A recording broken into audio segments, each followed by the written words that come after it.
ව්‍යවසායකයෙක් හැටියට ව්‍යාපාරයක් කරගෙන යද්දී ව්‍යාපාරේ ෆයිනෑන්සස් විතරක් නෙමෙයි. ඔයගොල්ලෝගේ පර්සනල් ෆයිනෑන්සස් උත් මැනේජ් කිරීම ගොඩක් වැදගත් දෙයක්. පර්සනල් ෆයිනෑන්සස් මැනේජ් කිරීමේ වැදගත්කම මොකද්ද? සහික කොහොමද අපි කරන්නේ? මෙන්න මේ ගැන අද අපි කතා කරමු.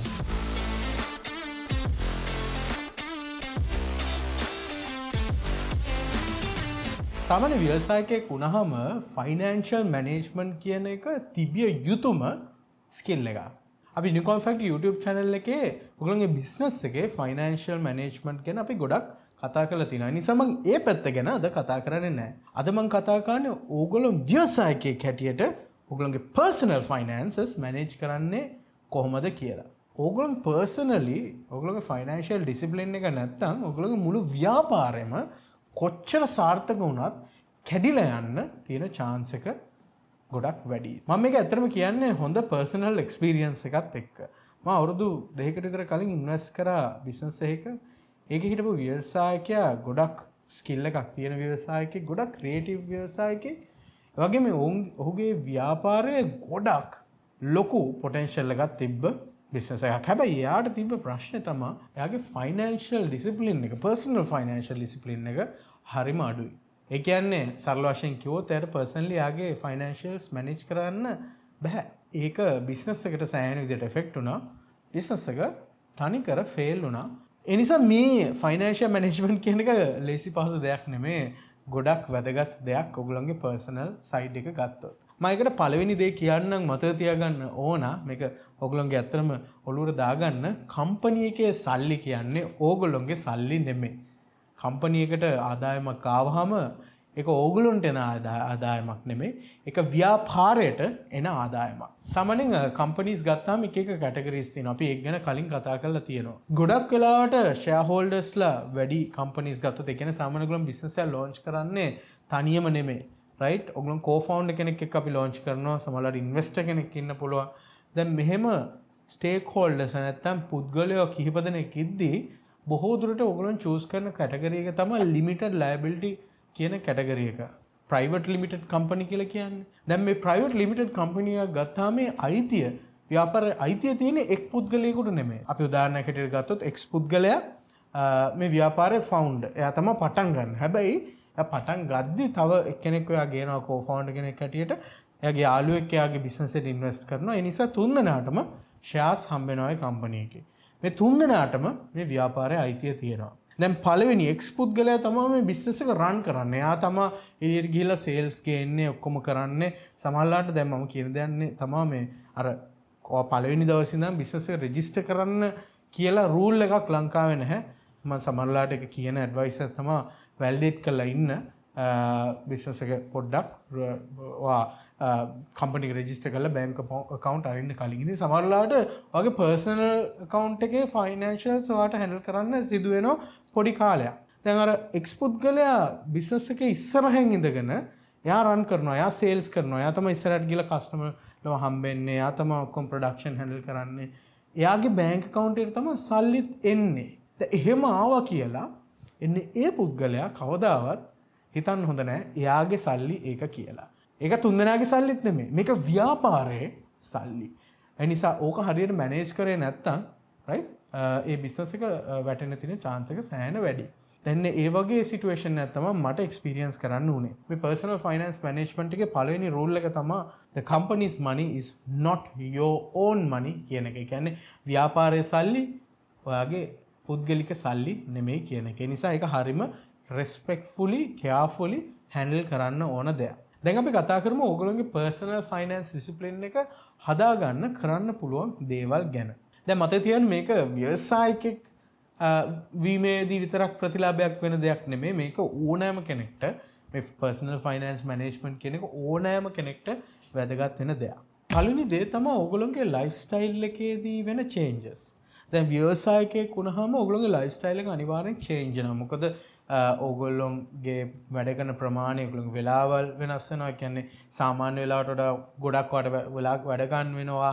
ඕගොල්ලොන්ට ගොඩක් day offs හම්බෙන එකක් නැහැ. මොකද weekends වලත් ඕගොල්ලෝ වැඩ ගන්න වෙනවා. right stress levels සෑහෙන වැඩි වෙනවා. right එක එක විදිහේ කට්ටියත් එක්ක network කරන්න පටන් ගන්නවා. ඉතින් ඕගොල්ලෝ lifestyle එක අනිවාර්යෙන් change වෙනවා. මේ ලයිෆ්ස්ටයිල් එක චේන්ජ් වෙනත් එක්කම ඕගොල්ලෝගේ වියදම් ගාන්ට බැලන්ස් කරගන්න අවශ්‍යයි. මොකද දැන් ඔයගොල්ලෝ ව්‍යවසායකයෙක් හැටියට බිස්නස් එක බිල්ඩ් කරගෙන යද්දී ඔයගොල්ලන්ට බ්‍රෑන්ඩ් එකක් හැදෙනවා, සෙල්ෆ් බ්‍රෑන්ඩ් එකක් අපි ඉගෙන කතා කරලා තියෙනවා. රයිට් මේ වගේම නෙට්වර්ක් කරගෙන යද්දී ඔයගොල්ලන්ට යම් තාක් තැනකට ඔයගොල්ලන් එනවා. මෙතනදී ඔයගොල්ලන්ගේ වියදම වැඩි වෙන්න තියෙන chance එකත් සෑහෙන වැඩි වෙනවා. මොකද දැන් ඔයගොල්ලෝ නෙට්වර්කින් ඉවෙන්ට්ස් වලට යන්න ඕන. ඒවට ට්‍රැවල් කරන්න ඕන. ඒවා ගොඩක් වෙලාවට තියෙන්නේ කැෆේ එක නැත්නම් මොකක් රෙස්ටෝරන්ට් එකකට. එතනදී ඔයාලට වියදම් වෙනවා. රයිට් ඉතින් අර මේ වගේ ඔයගේ ලයිෆ්ස්ටයිල් චේන්ජ් එකත් එක්කම ඕගොල්ලන්ට වියදම් කරන්න තියෙන තැන් ටිකක් වැඩි වෙනවා. දැන් මෙතනදී ඕගොල්ලන් ගොඩක් කෙයාෆුල් වෙන්න ඕන. ඕගොල්ලෝ වියදම් කරන්න පටන් ගත්තොත් ඕගොල්ලන්ගේ ආදායමට වඩා වැඩි ප්‍රමාණයක් මෙතනදී ඇත්තටම ලොකු ඉෂුව එකක් එනවා. දැන් ව්‍යවසායකයෙක් හැටියට විශේෂයෙන් ඔයා කරන්නේ මේ බිස්නස් එක විතරක් නම් ඔයාගේ ආදායම් ක්‍රමය සමහරවිට questionable. මම ඒක පොඩ්ඩක් explain කරොත් ව්‍යවසායකයෙක්ට ඔගොල්ලෝ තමන්ගේම ව්‍යාපාරයෙන් ආදායමක් ලබා ගන්න පුළුවන් විදිය මොකද්ද? ඇත්තටම සැලරි එකක් මාර්ගයෙන්. ඔයගොල්ලෝ වගේ ව්‍යාපාරයෙන් සැලරි එකක් ඔයා එළියට ඇදලා ගන්න ඕන නැත්නම් ඔයාලට පර්සනල් ඉන්කම් එකක් ඔයාලට ලැබෙන්නේ නැහැ. ඒ සැලරි එක ඇදලා ගද්දිත් ටිකක් අමාරුයි. මොකද ව්‍යාපාරයට දරා ගන්න පුළුවන් ප්‍රමාණය සැලරි එකක් ඔයා ඩිසයිඩ් කරලා ඇදලා ගන්නවා. දැන් මේක තමයි ඔයාගේ ඉන්කම් එක. මෙන්න මේ ඉන්කම් එක තමයි ඔයාගේ පර්සනල් එක්ස්පෙන්සස් වලට ඔයා පාවිච්චි කරන්න ඕන. ඉතින් අර ලයිෆ්ස්ටයිල් චේන්ජ් එකත් එක්ක වැඩි වෙන එක්ස්පෙන්සස් රයිට් බැලන්ස් කරන්න ඕනෙත් මෙන්න මේ ඉන්කම් එකෙන්. ඉතින් ඒ නිසා අනිවාර්යෙන් ඔයාගේ ලයිෆ්ස්ටයිල් එක චේන්ජ් වෙනවත් එක්කම ඔයාගේ එක්ස්පෙන්සස් වැඩි කර ගැනීමේදී ගොඩක් සැලකිය යුතු දෙයක් තමයි ඉන්කම් එකත් එක්ක ගානට මැච් කරලා බලන්න ඕන. මතක තියාගන්න ඕන දෙයක් තමයි මම ගොඩක් රෙකමන්ඩ් කරනවා ගොඩක් අයට කියන ඕනම එක්කෙනෙක්ට දැන් අපි ගත්තොත් අපි ව්‍යවසායකයේ චුට්ටක් අපි පෝස් එකක් අරගෙන අපි ගම්මු ඕනම පුද්ගලෙක් ජොබ් එකක් කරන පුද්ගලෙක් වෙන්න පුළුවන්. ඔයාගේ ආදායම වැඩි වෙනවත් එක්කම රයිට් ඔයාගේ වියදම් වැඩි කරගන්න එපා. වියදම් කියන එක හරියටම කන්ට්‍රෝල් කරගන්න ඕන දෙයක්.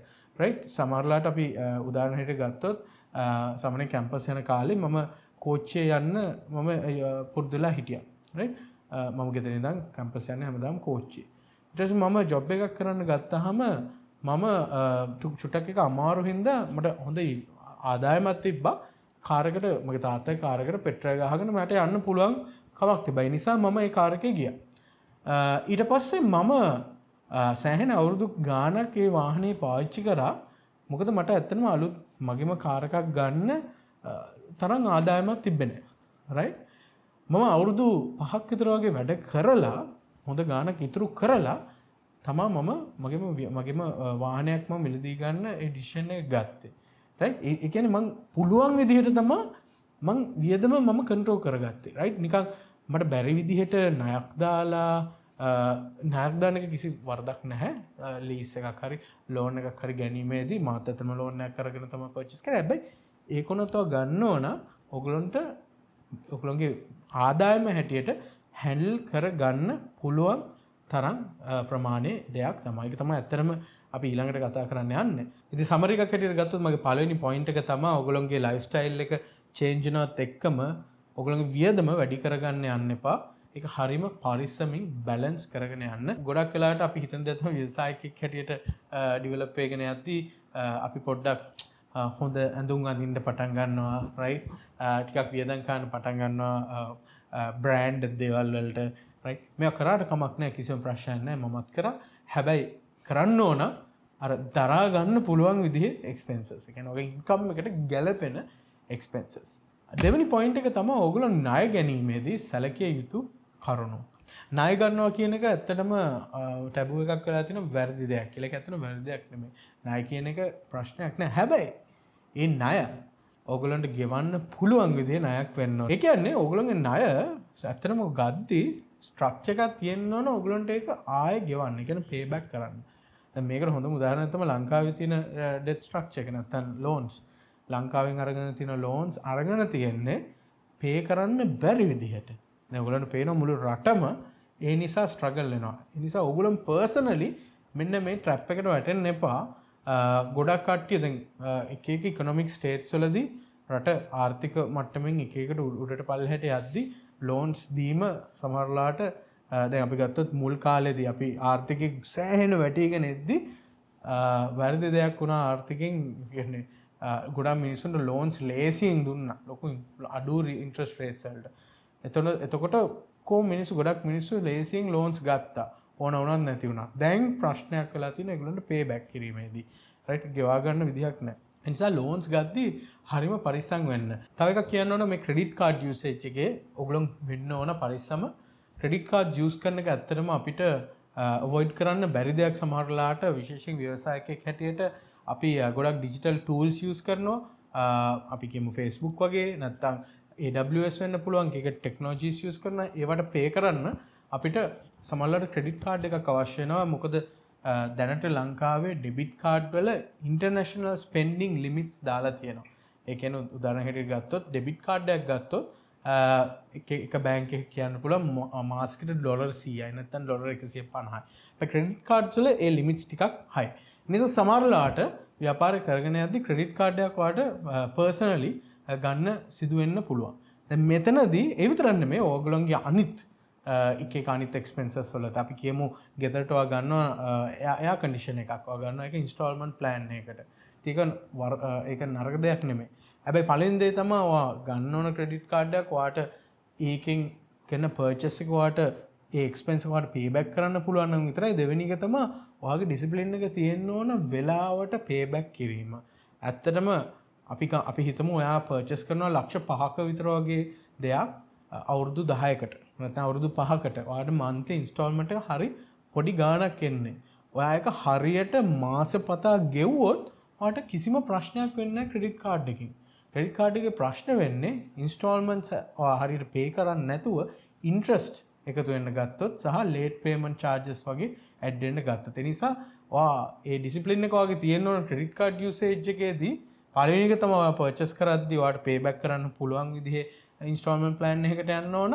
දෙවෙනි එක තමයි ඔයා වෙලාවට හරියට අමතක කරන්නේ නැතුව ඔයා පේමන්ට්ස් කරන්න ඕන. ඉතින් ක්‍රෙඩිට් කාඩ් යූසේජ් එකේදී මෙන්න මේ විදිහේ පරිස්සමක් වෙන්න අනිවාර්යෙන් අවශ්‍යයි. තුන්වෙනි පොයින්ට් එක තමයි ඇත්තටම ඔයාගේ එක්ස්පෙන්සස් and income track කිරීම. මම tracking කියලා අදහස් කරන්නේ ඕගොල්ලන්ට එන හැම income එකම හැම expense එකම ලියා ගන්න එක track කරන එක නෙමෙයි.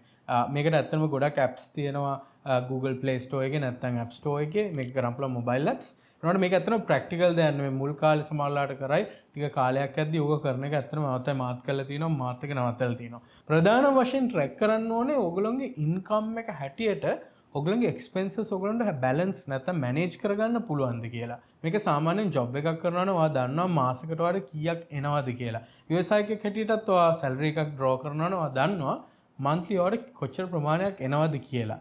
මෙතන එහාට ඔයාලට ෆික්ස්ඩ් ඔයාගේ එක්ස්පෙන්සස් තියෙනවා. ඒ ෆික්ස් එක්ස්පෙන්සස් ඔයාලට අනිවාර්යෙන් කවර් කරන්න ඕන මේවා. උදාහරණයක් හැටියට ඔයා රෙන්ට් එකක් ගෙවනවා නම් ගෙදර ඒ රෙන්ට් එක ඔයාට ෆුඩ් වලට යන ප්‍රමාණය රයිට් ඒතර ඔයාට ට්‍රැවලින් වලට යන ප්‍රමාණය රයිට් මේවනේ ගොඩක්ම ඒ කියන්නේ 100% ඔයාට necessary දේවල් වගේ household වියදම් වගේ bills ෆෝන් බිල් එක වෙන්න පුළුවන් කරන්ට් බිල් එක වෙන්න පුළුවන් වතුර බිල් එක ඉන්ටර්නෙට් බිල් එක මෙන්න මේවා වගේ fixed අනිවාර්යෙන් ඔයාට අවශ්‍ය කරන expenses fixed expenses කියලා මම අදහස් කරන්නේ ගාණ වෙනස් වෙන්න එක නෙමෙයි ගාණ වෙනස් වෙන්න පුළුවන් හැබැයි මේවා අනිවාර්යෙන් ඔයාට monthly තියෙන expenses. ඔයාගේ income එකක් තියෙනවා නම් ඔයාගේ fixed expenses අනිවාර්යෙන් ඔයාලට cover කරන්න පුළුවන් වෙන්න ඕන. ඒක obvious නේ. right? මේක balance කරගන්න බැරි වුණොත් තමයි ප්‍රශ්න තියෙන්නේ. ඉතින් basic ම දේ තමයි ඔයගොල්ලන්ගේ income එක එන date එක හැටියට මේ ඔයාගේ expenses ටික හරියට tally වෙනවද කියලා නැත්නම් ඔයාගේ fixed expenses දාන්න පුළුවන් dates ඔයා tally වෙනවද කියලා බලන්න ඕන.